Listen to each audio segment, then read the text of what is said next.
Constructive Voices, the podcast for the construction people, with news, views, and expert interviews. Hi, and welcome to the second of our August 2021 episodes. I'm Steve Randall, and with climate change such a huge and pressing issue, we're stateside talking to architect Daniel Jaconetti about how the US is embracing green building and how it's doing compared to Europe. Plus, Pete the Builder, shares more insights on the current challenges for the construction industry. What does connected construction look like? Viewpoint Construction Software connects your office, team, and field. Viewpoint's cloud-based project management and field solutions help contractors of all sizes manage projects, processes, and people, from the design phase through to on-site completion and handover. To learn how Viewpoint is helping Wilmot Dixon, Kia, Galliford Try, and over 8,000 other construction companies deliver projects on time and on budget, visit viewpoint.com. So before we head stateside to talk about green building, let's welcome Pete the Builder. How are you doing, Pete? Steve, how's things? Good to talk. Yeah, very good, thank you. Very good. Feeling good and enjoying the summer and looking forward to our chat. Yeah, it's always great to talk through the latest and greatest things that are happening in the construction industry and the challenges that I'm facing and I think most people in the industry are facing at the moment, you know? Yeah, absolutely. So we're going to talk about those issues. We've got a big interview coming up and then we'll come back and talk at the end, Pete. Sounds good, my man. I'll talk to you then. Constructive Voices media partner in Ireland and the United Kingdom is Construction Industry News. Since 2002, Construction Industry News has been focused on the very latest projects and developments within the UK and Ireland. Climate change has been overshadowed in the past 18 months by the pandemic, but it remains the most crucial issue to be addressed by governments, industry and individuals, as highlighted in the recent shock report from the UN-backed Intergovernmental Panel on Climate Change. The UN's Climate Change Conference COP26 takes place in the UK this November, and how the construction industry adapts to the risks will be a key component of building resilience worldwide. Constructive Voices' Henry McDonald has been talking to an architect who's making a difference in the United States. My name is Dan Jaconetti, and I'm an architect. I've been an architect for almost 20 years. And for the past 6 years, I've been at a large corporate firm that has offices across the country, but I'm in the Chicago location. And recently, 6 months ago, took on a second role. So I'm a senior project architect, and I do work on projects directly. Usually large higher ed projects, but I'm also our national sustainable design leader, which means that I'm spending a good chunk of my time pursuing my passion and working with all of our offices. We have regional sustainable design leaders in each office, and working with the offices to make sure that we're pushing the integration of sustainable design in our work, and also educating staff, particularly maybe younger staff or staff that just don't have the sustainable design experience. What inspired you to enter sustainable architecture, and how much of your own background influenced that? I grew up in a suburb of New York City, about an hour north, and it was fairly bucolic. I mean, it was a suburb. It was sort of a vacation town for New Yorkers back in the 50s and 60s, but it also bordered a little bit on rural, right? So in the county that I lived in, town to the north, there were horse farms and just lots of trees and woods and mountains and valleys. And we would go hiking along the Hudson River and really immersed in nature. And so I think, by the time I was in high school, the preservation of the natural world was something that I realized was important. And in high school, I actually joined the Student Environmental Action Club freshman year, and became the vice president by my senior year. And we would do things like testing streams for water quality, and we ran the school's recycling program. And interestingly, as part of that, I got to, at the time, I was also taking design and architecture classes, which my high school offered. I got to design the conversion of a vacant restroom on the second floor of the school to be a new water testing lab for the club, which they ended up getting someone to build. So that was kind of cool. And then I go off to university to study architecture, and pretty quickly, met the professors who were putting a name to this. We're translating love for preservation of nature into sustainable design. And, those are all the classes that, they were core classes, but then also electives that I took. And then I ended up being a teaching assistant for most of those classes and just really getting absorbed in it. And then ultimately did my thesis in topics that were called biological paradigms for architecture, right? So taking the way nature does stuff and using that and applying it to buildings so that you can have buildings that were more responsive to their environment and to their inhabitants, as well as more efficient, because nature's pretty efficient. In terms of your career, was there a turning point, a tipping moment when you said to yourself, it's time to go down the sustainable road? I mean, so interestingly, I graduated from college, went to work at a local firm. The president of the firm was a fellow alumni of my college. And it was mostly a K-12 education firm. And sustainability wasn't really a huge topic. I was trying to push it, right? But I was a young intern, right? Junior architect. And then, like 2 years into that, there was an advertisement for a firm in the city in New York, a firm called Croxton Collaborative, that I was aware of this firm. They had done projects for the Audubon Society and they had written books, and they were like a super green firm. They were looking for someone with 5 years of experience, and I had 2. And a friend of mine who I worked with, she encouraged me. She said, it can't hurt, send in your resume. So I did, and they interviewed me and hired me, and I ended up working there for a few years. And that's where, small firm, only worked with clients who were looking for very high level sustainable design. While I was there, I worked on a renovation for the Natural Resources Defense Council. I got to work on researching and writing parts of the sustainable design guidelines that would govern the redevelopment of the whole World Trade Center site. So really immersed in everything sustainable design. It just dawned on me, this is what I need to do. This is what I want to do for the rest of my career. And after that point, every job I took, I only did if there was, a sustainable design role to be had as part of it. What sort of year was that when that kind of moment, that kind of epiphany happened? So I graduated and started working in 2003. So I worked at that first firm 2003, halfway to 2004. And then I was at Croxton Collaborative 2004 to 2006. In your opinion, how does Europe and America compare in terms of green building practices? This is a cool question, right? Because there's a subjective and then there's a data-driven answer. Right. So, just if you think about what most people would have in their mind, think about vernacular evidence, right? Going back long time, thatched roofs in the English countryside, modern energy efficient techniques like double skin facades. You see firms in Germany and in France. Yeah. And you're thinking, wow, Europe is way ahead. And I get it. Like when I used to lecture on double skin facades, energy prices have been much higher in Europe for much longer. And, we had all this oil industry here that, we were getting cheap fuel. But I wanted to get a little bit more scientific with it. So I found Yale University has this thing called an Environmental Performance Index, or EPI, that they research piece they put together. It's available online.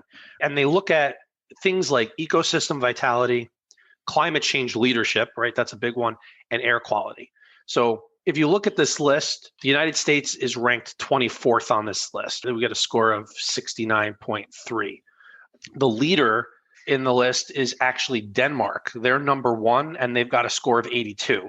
And then if you kind of look at the bracket of who else is around them in the 80th percentile, it's like Luxembourg, Switzerland, the UK, and France.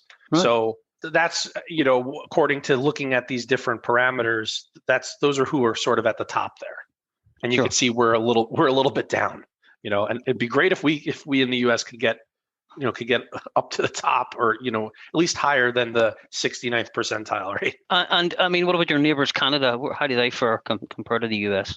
So I was surprised. I expected them to be significantly better. They're actually ranked 20th, and their score is 71. So we're kind of hanging together. So I don't know, maybe a future partnership between the nations. We'll invite Mexico to the party too, right? And have a North American push to up our sustainability game. In terms of states within the US, are there any states that lead in terms of green building? Let's talk about, is it California? Is it New York State? Which states are performing well?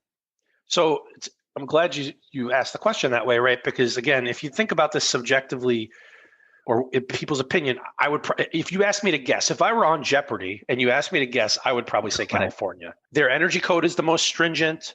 Renewables seem to be, much more prolific out there. But so again, if you do a little bit of research, and there's a report that was compiled by the financial website called Wallet Hub.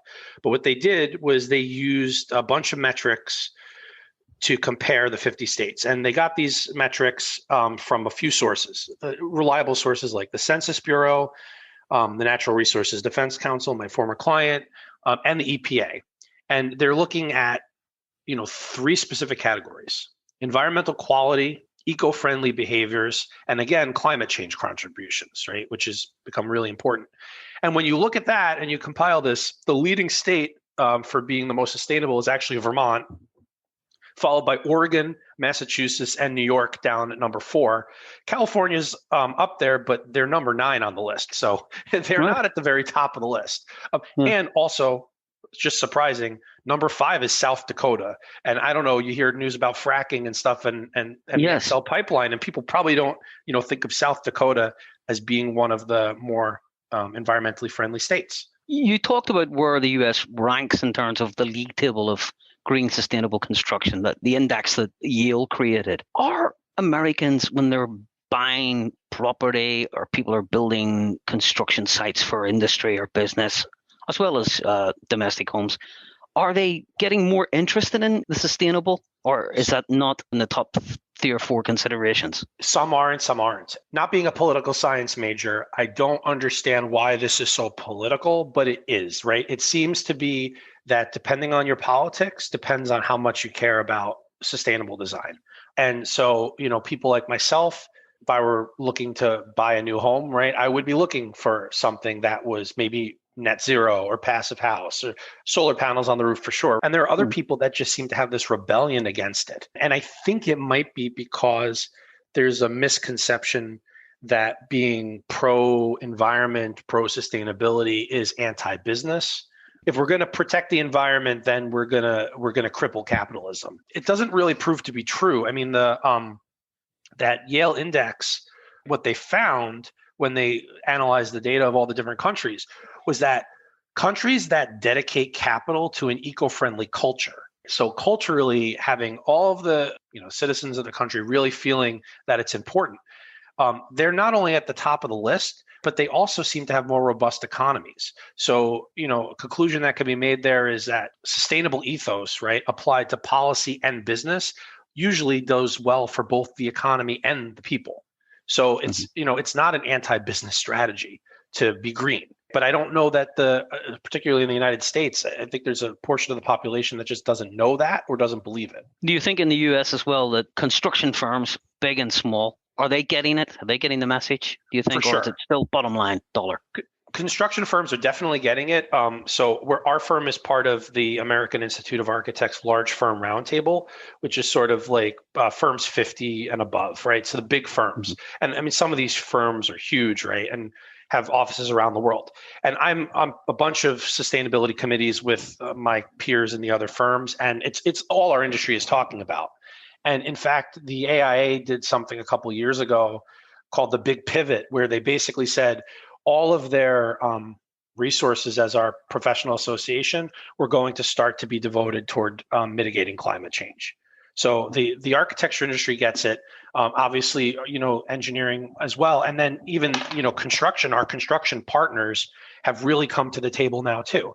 I participate in a group called Sustainable Design Leaders through the website buildinggreen.com. And they now have spinoffs, and there's actually a group called Sustainable Construction Leaders. And they have a bunch of people from contracting firms across the country that are interested and are participating. So that's a really good sign that, it used to be maybe a contractor would try to value engineer you out of something that cost a little bit more to be more sustainable.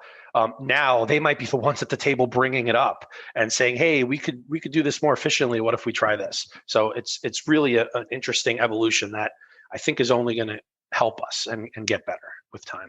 Is it helpful that you have a White House administration now that does follow the science regarding overall climate change and its impact? Do you think that filters down? 100%. I think everyone was holding their breath waiting for this to happen. Science is important. I mean, We had some questions earlier, right, where we were talking about subjective versus, data-driven answers. It's critically important. And I hope they continue to be successful. And I hope maybe with what's going on right now, with how we're really people are seeing visual impacts of climate change. Our air quality index, again, here in Chicago is awful today because of fires that are in Canada and out west. Maybe people are going to realize it's not a political issue, and that no matter where you fall on the political spectrum, mitigating climate change and taking care of the environment is critically important. Is there any new or recent federal government support or inducements to encourage sustainable build? There are. So interestingly, when you look at, in the US, they like to look at a new president and talk about their first 100 days. And out of the gate, this administration, they got world leaders together and they rejoined the Paris Climate Agreement and increased our target for cutting climate pollution by 2030, appointed a bunch of really smart, really qualified people to environmental leadership jobs, pushing this jobs plan, which is focusing on green jobs and sustainable technologies, really prioritizing environmental justice, especially for underserved communities, and rolling back some of the really harmful things to the environment that happened in the last administration. And then, beyond that, the Senate right now is sitting on 3 energy efficiency tax incentives for both homes and buildings, which they're hoping are going to pass. There's an incentive for commercial buildings, an incentive for new homes construction, and an incentive for energy improvements to existing homes. So in terms of talking about, say, home construction, what does that mean in terms of inducements? Are we talking about tax breaks, that kind of thing? Yeah, they're talking about tax breaks. These kinds of things have had relatively low incentive levels and also outdated energy performance criteria. So people haven't really been going after them. But Congress and the Biden administration are really looking to see how they can improve these as part of this infrastructure bill they're talking about. And they want to push not just better incentives, but also higher performance structures. So if you want to do net zero, for instance, maybe you'll get a major tax break to do that. And maybe that tax break will be enough to afford, let's say, the roof full of photovoltaic panels and the battery storage that you'll want to do to get there. In terms of the picture in America, can you sort of pick out for us, for all our listeners around the world, a couple of green build projects that are going on, big and small, that you're aware of, that kind of capture this concept best? What I would look at is the Living Future Institute's Living Building Challenge. Because what's amazing about a living building is a living building looks at, they call them petals, a bunch of parameters across all sectors of sustainability. To get a full petal certification, the 3 big ones are energy, water, and materials. And you need to be net zero, if not net positive, for energy and water. And for materials, you have to have 100% what they call red list free materials in your building, which means that there's this list of potential chemicals of concern that in some way, shape, or form have evidence that they could harm people or animals. The most common one on the list that's commonly used is PVC. So in a red list free building, you can't use anything like that, which means it's really challenging to do. There's a handful of buildings that have achieved this, and they're documented on their website. And a lot of them give tours because education and sort of lobbying for policy upgrades is part of their mission. The Bullitt Center in Seattle, which I had the pleasure of touring a couple years ago, is a really great example of this. They have a solar umbrella over the building, right, that they went so far as to get special permission from zoning to cantilever this over the street in order to make sure it was big enough to create enough power to make the building net zero. Turns out the building has actually been running net positive in most years. It's an office building. It's actually the office building for the Living Future Institute. It's not a huge office building, right? Decent sized office building, multiple floors. They have composting toilets, which, most people think of composting toilets in like a nature center or something. And they actually they'll take you, and it's funny because when we did this, my husband was on the tour with me and he was kind of grossed out by it. But in the basement, right, they'll give you a bag of their like compost fertilizer that they're making from the waste of all the people in the building, right? And it's which they have branded funny little bags, and then they're selling the excess to farmers in the surrounding areas. Instead of taking from the land that they're on, they're actually behaving like a biological organism and existing in the ecosystem. That's really interesting. A building as a biological organism, that's happening.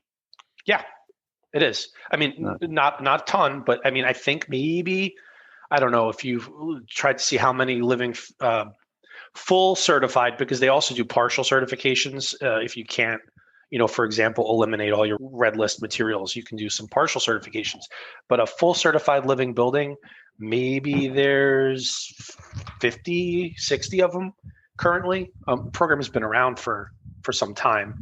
But something like that it's beyond some of the other certification programs because again, right, it's really pushing the building to be a living organism.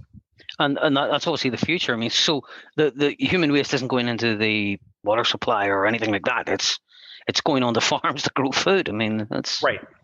Yeah. I mean, it's and which is nature doesn't waste anything, right?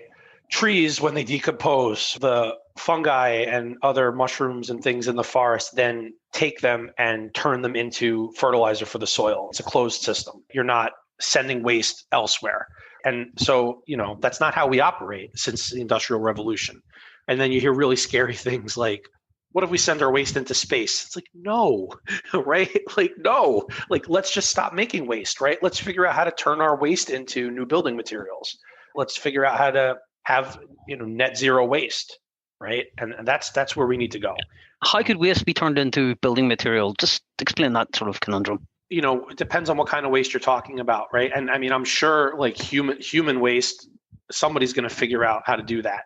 But, just like construction waste, for example, if you're building a wood building and you have a bunch of 2x4 scraps, right? Or things that you're cutting as you're putting, that doesn't have to go and sit in a landfill. You could take that back to the mill, grind it up and put it into new plywood. You could do the same thing with, glass, take it back to the factory, melt it down and put it into new glass. There's not many things that we need to throw away. Part of the key though is using less toxic chemicals, because the fewer toxic chemicals, the less processing and energy has to be used, right, to reconstitute something into something usable. It's a science problem, it's an engineering problem, and it's fun. That's kind of why I enjoy this stuff, Let's say I'm pretending to be a contractor, a builder, and I want to construct a new development, a new housing development, for instance, for domestic use, okay? And I go to you and say, Daniel, give me a list of 3 or 4 things that need to be done to make this development, this project, a sustainable green one. What would they be? I mean, the first thing you need to do, right, is you need to do your site analysis. You need to have the cultural history of the site. You need to have the ecology of the site, looking at flora and fauna, looking at the water cycle, right, looking at the wind patterns. You just really need to understand the site. I mean, this is Frank Lloyd Wright used to camp in a tent on a construction site for a long time before he started designing a building. You need to understand the site, because once you do that, when you start designing, you can design in a way that meets the needs of the project with as many passive strategies as possible. So how much can you capitalize on natural breezes depending on the climate before you actually need to use air conditioning? How much can you capitalize on passive solar depending on the solar angle and orientation before you need to use heating systems? So right off the bat, that makes your baseline for how much energy use you're going to need lower, can be significantly lower. I mean, we have a project that it's 80% lower. And then, okay, with what's left, all the systems that you're going to use should be the most efficient possible. So, a lot of contractors right now, if I don't do single family residential, but I'm aware of it, right? Driving around, they're using better products like sheathing that has the insulation integrated with it, and it's all continuous on the outside, right? Easier to install, and you get a better, tighter envelope, which means you're going to use less heating. So now you've got as much passive as you can, then as much as efficient of a envelope or a building as you can, including the systems. Then look at the energy you're going to use and now meet that with renewable sources. solar panels, PV panels, they've gotten better, much better, and the price has come down. They should look for incentives, because incentives vary location by location, but there's a lot of incentives out there. And, meet your needs with as much renewable as possible. And if you can get to net zero, particularly if you could do it on site, right? So let's say PV panels with battery storage, it's not just better for the bigger picture environmentally, it's also more resilient. Where I grew up, there'd be times where you'd have a crazy snowstorm while the leaves were still on the trees or something, and the power would be out for like 4 days. We'd be sitting in the dark with candles, and my next door neighbor had this diesel generator running. It was making tons of noise. But if you had PV and battery storage, you could just be going on with your life while the power's out. It's kind of beneficial for everybody to have these kinds of off-the-grid, self-contained, resilient systems. Also, the final question is, given your profession as an architect, do you think that schools of architecture, particularly architecture with construction projects in mind, that sustainable build, green build, whatever you want to call it, that should be compulsory and essential part of any degree educational program for future architects around the world, not just in the United States? Absolutely. And, I think the American Collegiate Society of Architects, who are, monitoring curriculum for accredited schools in the U.S., they look at that for sure. But, not all schools are created equal. So, I had a pretty good background in it, but I think of late Sam Mockbee, who taught at University of Alabama. They actually have I don't want to call it an internship, right? Like physical programs where the students go into underserved communities and construct buildings out of waste carpet and, waste materials and for people who otherwise wouldn't be able to afford a house, right? That kind of immersion and really, really living it I would love to see that in every school, because that really connects the doing it on paper with the benefits for people. And, when you have a homeowner who now has an amazingly low energy, comfortable place to live that was affordable, and you got to build it with your hands, that really lets you learn and really understand what's important. So those kind of practical programs would be great if those could be replicated in more schools around the world. We could sit here and we can be victims of climate change and think, oh, I can't go outside today, the air quality is bad, or, oh, the lands around my place are burning. Or we could realize that it's a problem that we can fix. We can fix it by applying science, applying technology, and being willing to make some small sacrifices in order to undo kind of the things that are since the Industrial Revolution, right, that we've created. We have time to do it, but we need to do it. And net zero to me should just be the standard for everything. And I know it's not a cakewalk to do it, but it's important enough that everybody should be pushing it. I'd love to see more building codes pushing net zero. And I think we're up for the challenge as a species, right? We just need to be open to it. Constructive Voices, the podcast for the construction people. And thanks to Daniel Jaconetti for his insights into green building in the US and around the world. Pete, that's one of the big challenges at the moment, climate change, but sort of immediately there are some other big issues, aren't there? We've touched base on these things a few times already, Steve, but you know what, as time goes by, they're not going away, so I think we might as well have another chat about them. And there's three major points that we've got at the moment, or three major issues, I'd say. One is materials, and that's kind of on two levels. One is the availability of materials, and then the other part of materials is the cost of materials is going through the roof. So there's certainly issues there that are creating kind of challenges for us in the construction industry. And then labor is the next one.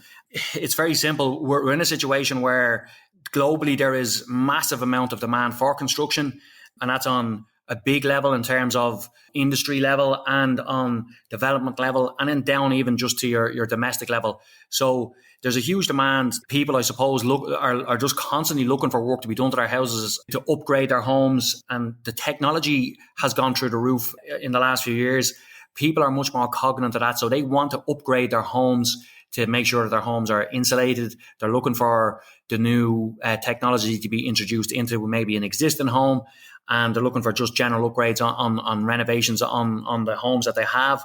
And then you've got, like, you know, obviously the shortage, housing shortage that we have in an awful lot of regions around the world, which are pushing a serious demand on all construction materials.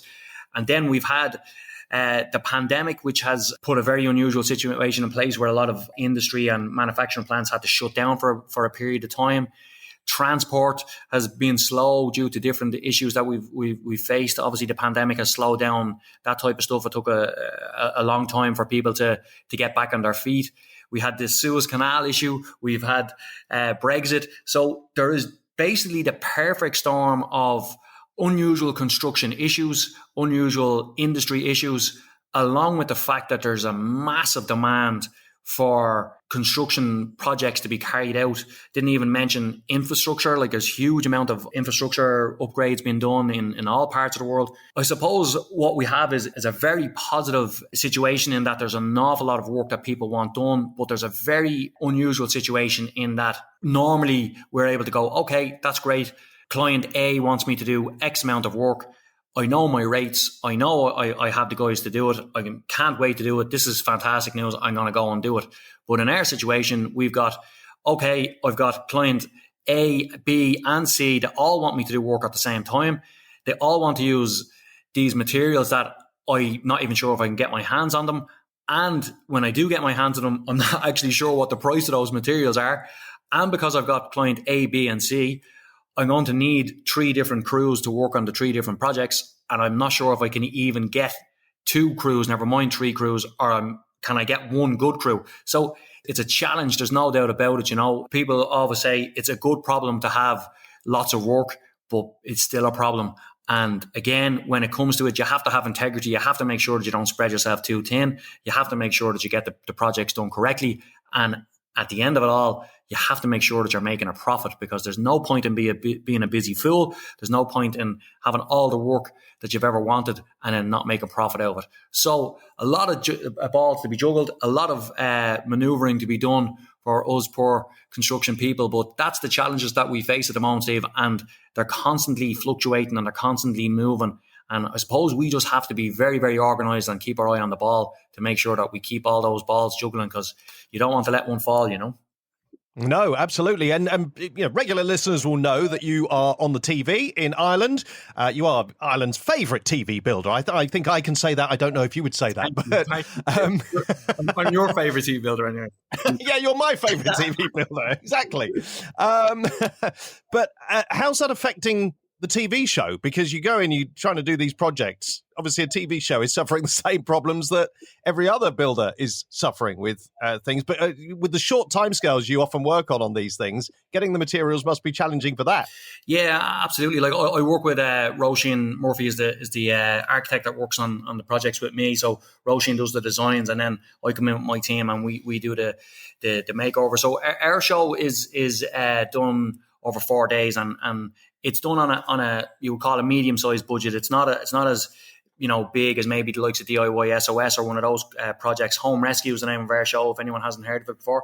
We are facing the same challenges on the show. I've actually recorded 2 of the shows for the new series, and we've 4 more to go. So Roisin, in previous times has always left our options open, and I may bring 3 or 4 different types of plywoods with me, or different finishes that I would know in my heart and soul that she might change her mind last minute, and might have to pull something out of the closet there that I can use. But I just don't have those options now, and I've had to say that to Roisin. Like, I can't say to her, listen, I can leave your options open, because the materials just aren't there. Like, if I want to use an off standard veneered plywood or something, I have to, there's a long lead in time, and then also the cost of plywoods in particular has gone through the roof. So I just have to say to her, you're going to have to kind of decide a little bit earlier what material you want to use, because today I've been able to just say, okay, no problem, and a couple of phone calls and a couple of favors are pulled in and a delivery happens. That's not happening anymore. And then again, the cost as well of off-standard products are gone through the roof. So look, even on that small scale,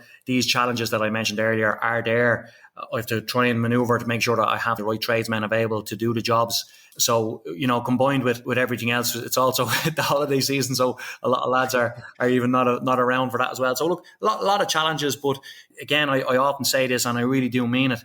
If there was ever an industry that is used to taking on challenges and completing them, it is the construction industry, because we are an industry that is constantly evolving. We've had so many different, I suppose, booms and busts and technological revolutions happening, and man and woman have wanted shelter all their lives. And us in the construction industry, we've addressed all those issues all through history, and we're not going to stop now. So we just have to batten down the hatches in terms of our organisation. And the other positive that I would bring into this, Steve, is that, and again, it's another subject that we do regularly talk about here in Constructive Voices, and that is the technological advances that have been made.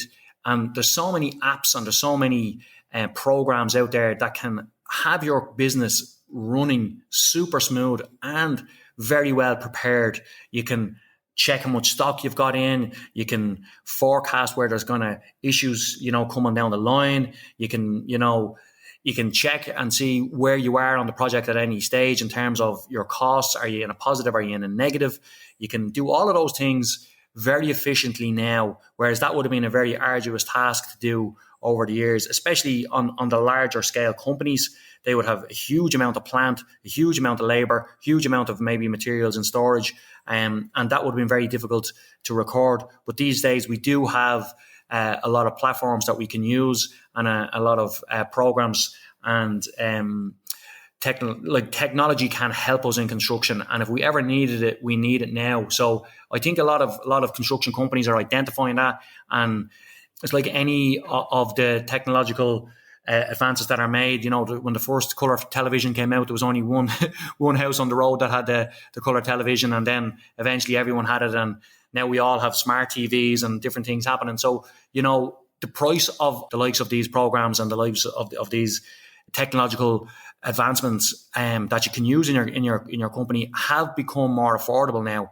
They've streamlined down from being like something that only the top end people would have, to literally the local everyday man can have a smaller version of the same kind of program or app. So it's busy times, and there's a lot happening, and there's a lot of transition. And I suppose, like always, we just have to stay ahead of the game, and we always have to be prepared and make sure that we're on top of our game and keep on delivering the really good stuff that we do. Absolutely, Pete. As always, great to talk to you, and we'll talk again next time. Good stuff, Steve. I'm off to order a load of material, talk to all the lads, make sure that I'm all ready to go, so that my head is in a lovely, nice, stress-free place next time I speak to you. Cheers, Dave. Talk to you, man. Cheers. Bye. And that's all for Constructive Voices this time. The second of 3 episodes in August. The next one will be at the end of the month. Don't forget, you can find out more about the show and other bits and pieces by going to our website, constructive-voices.com. Don't forget the dash. And we'd love to hear from you about your thoughts on the show and the construction industry, of course. We'd be really grateful if you can share these episodes with your colleagues and contacts.